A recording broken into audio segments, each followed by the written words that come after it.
বন্ধ হব নেকি অগ্নিপথ আঁচনি নে পৰিৱৰ্তন হব এই আঁচনিখনৰ ইতিমধ্যে আঁচনি পৰিৱৰ্তনৰ বাবে পৰামৰ্শ প্ৰদান কৰা হৈছে ভাৰতীয় সেনা বিভাগৰ পৰা প্ৰশ্ন হৈছে হঠাৎ কিয় পৰিৱৰ্তন অনাৰ চিন্তা কৰিছে চৰকাৰে নমস্কাৰ দা অপিনিয়নৰ ষ্টুডিঅ'ত মই ৰাজশ্ৰী লোকসভা নিৰ্বাচনত ঠেকা খোৱাৰ পাছত যেন গাল উৰিছে বিজেপিৰ অগ্নিপথ আঁচনিক পৰিৱৰ্তন কৰাক লৈ এতিয়া চিন্তা চৰ্চা চলিছে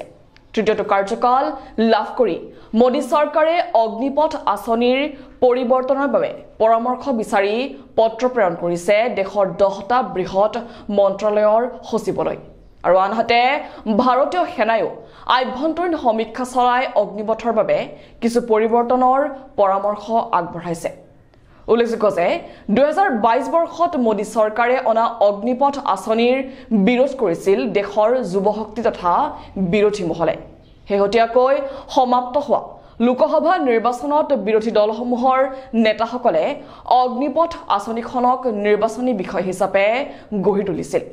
কোনো কাৰণতে এই আঁচনি গ্ৰহণ নকৰাৰ লগতে বিৰোধী ঐক্যৰ চৰকাৰ গঠন হলে এই আঁচনিক বিলোপ কৰাৰ প্ৰতিশ্ৰুতি দিছিল ৰাহুল গান্ধীৰ এই প্ৰতিশ্ৰুতিৰ প্ৰতি আকৰ্ষিত হৈছিল দেশৰ যুৱ সমাজ নিৰ্বাচন গল বিৰোধী ঐক্যই চৰকাৰ গঠন কৰিব নোৱাৰিলে আজি ইমান বছৰে এই আঁচনি বিলোপ বা পৰিৱৰ্তন কৰিবলৈ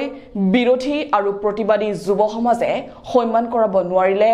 নৰেন্দ্ৰ মোদী চৰকাৰক কিন্তু এইবাৰ নৰেন্দ্ৰ মোদী চৰকাৰে কিয় নিৰ্বাচন যোৱাৰ পাছত অগ্নিপথ আঁচনিলৈ ইতিবাচক পৰিৱৰ্তন অনাৰ চিন্তা কৰিছে হেয়া এক বৃহৎ প্ৰশ্ন হৈ উঠিছে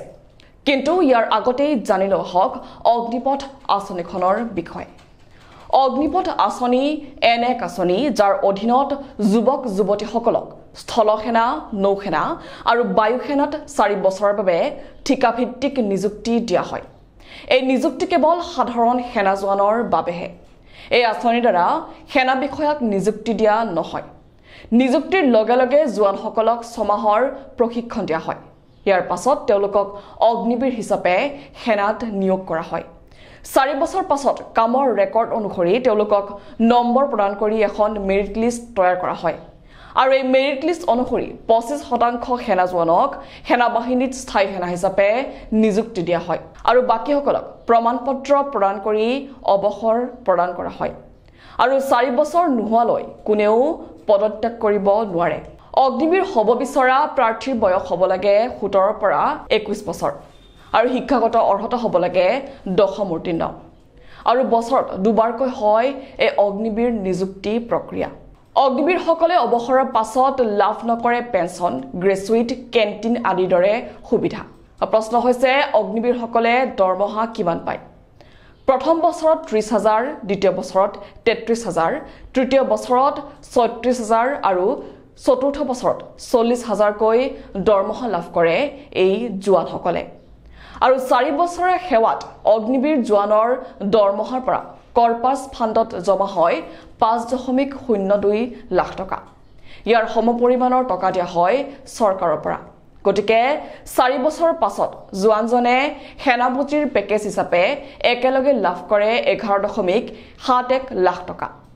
আৰু কৰ্তব্যৰত অৱস্থাত যদি কোনো অগ্নিবীৰ জোৱানৰ মৃত্যু হয় তেন্তে চৰকাৰে সেৱা পুঁজিৰ পেকেজ আৰু সেই সময়ত লাভ কৰা দৰমহা প্ৰদান কৰে উল্লেখযোগ্য যে মহাৰাষ্ট্ৰৰ বুলধনা জিলাৰ পিম্পল গাঁৱৰ চৰাইৰ বাসিন্দা অক্ষয় লক্ষ্মণ গাঁৱতে 2022 চনৰ 30 ডিচেম্বৰত অগ্নিপথ নিযুক্তিৰ জৰিয়তে সেনাবাহিনীৰ আৰ্টিলাৰী ৰেজিমেণ্টত যোগদান কৰিছিল আৰু 2023 বৰ্ষৰ 23 অক্টোবৰত কৰ্তব্যৰত অৱস্থাত মৃত্যু হৈছিল অগ্নিবীৰ জোৱানগৰাকীৰ আৰু তেওঁ 9 মাহ 21 দিন সেনাবাহিনীত সেৱা আগবঢ়াইছিল এনে পৰিস্থিতিত তেওঁৰ পৰিয়ালৰ সদস্যসকলক গোটেই 4 বছৰৰ সেৱাকালৰ দৰমহা দিয়া হৈছিল সেনাৰ বিবৃতি অনুসৰি অক্ষয় লক্ষ্মণ গাৱাতে বীমা হিচাপে 48 লাখ আৰু এক্স গ্ৰেচিয়া হিচাপে 44 লাখ টকা লাভ কৰিছিল ইয়াৰ উপৰিও সেনা পুঁজিৰ পৰিমাণ 30% দিয়া হৈছিল তদুপৰি নিয়োগৰ 4 বছৰৰ দৰমহাও দিয়া হয় যাৰ পৰিমাণ 13 লাখৰো অধিক ইয়াৰ উপৰিও শহীদ জোৱানজনক সশস্ত্ৰ বাহিনীৰ যুদ্ধ দুৰ্ঘটনা পুঁজিৰ পৰা 8 লাখ টকা আৰু সেনাপত্নী কল্যাণ সন্থাৰ পৰা 30,000 টকা আগবঢ়োৱা হয় আনহাতে কোনো অগ্নিবীৰ জোৱান যদি কৰ্তব্যৰত অৱস্থাত শাৰীৰিকভাৱে অক্ষম হৈ পৰে তেন্তে তেওঁ অক্ষমতাৰ স্তৰৰ ওপৰত নিৰ্ভৰ কৰি ক্ষতিপূৰণো লাভ কৰে কোনো অগ্নিবীৰ জোৱান যদি সম্পূৰ্ণ অক্ষম হয় তেন্তে তেওঁক 44 লাখ টকা দিয়া হয় আৰু 75% অক্ষম হলে তেওঁক 25 লাখ টকা আৰু 50% অক্ষম হলে 15 লাখ টকা দিয়া হয় ইয়াৰ মাজতে জানিলে হক স্থায়ী জোৱান আৰু অগ্নিবীৰ জোৱানক প্ৰদান কৰা সুবিধাৰ মাজত পাৰ্থক্য কি আছে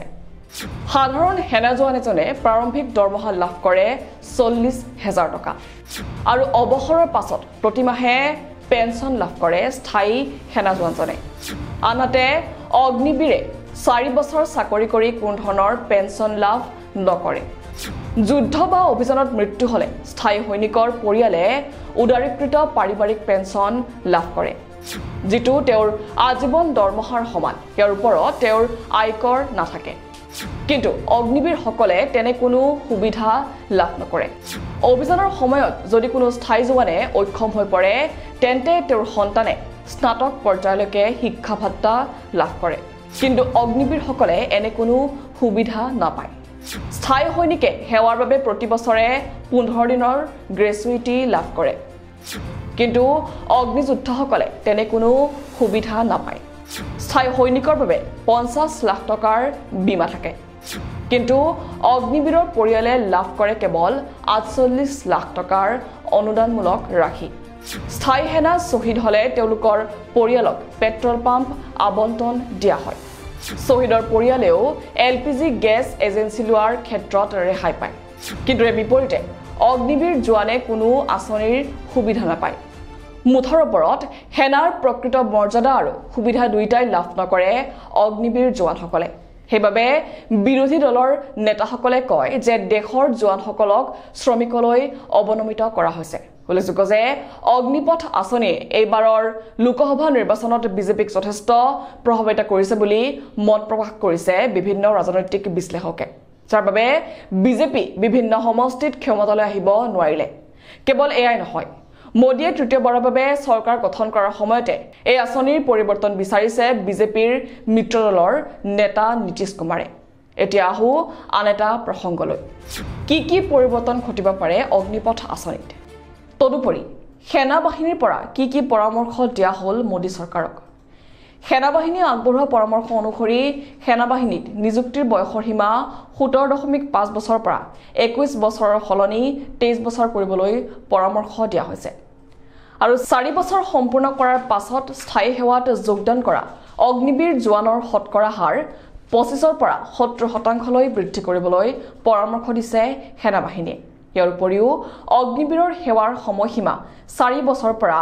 8 বছৰলৈ বৃদ্ধি কৰাৰ পৰামৰ্শ দিয়া হৈছে প্ৰশিক্ষণৰ সময়তো অক্ষমতাৰ বাবে এক্সগ্ৰেছিয়া ধন দিবলৈ পৰামৰ্শ দিয়া হৈছে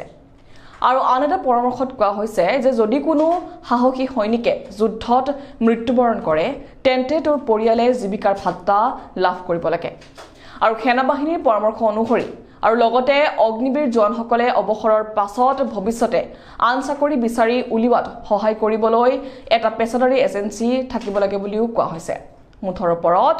নিজৰ কিছুমান অফলদায়ক আৰু শোষণকামী আঁচনিৰ বাবে ভোট হেৰুৱাই এতিয়া বিবেক দংশন হৈছে ভাৰতীয় জনতা পাৰ্টি বিৰোধীৰ বাঢ়ি অহা শক্তি দেখি ভৰিতলৰ মাটি হেৰুৱাইছে মোদী শাহে অহা লোকসভা নিৰ্বাচনত ক্ষমতা হেৰুৱাৰ আশংকাই খাইছে এতিয়া বিজেপিক লগতে আৰএছএছৰ গালি শুনি গালৰিছে মোদীৰ যাৰ ফলত মোদীয়ে এতিয়া 100 দিনৰ এজেন্ডাত অগ্নিপথ আঁচনিলৈ ব্যাপক পৰিৱৰ্তনৰ পৰিকল্পনাৰে গাদী ৰক্ষা কৰাৰ চেষ্টা কৰিছে আৰু আছে খবৰ চাই থাকিব দা অপিনিয়ন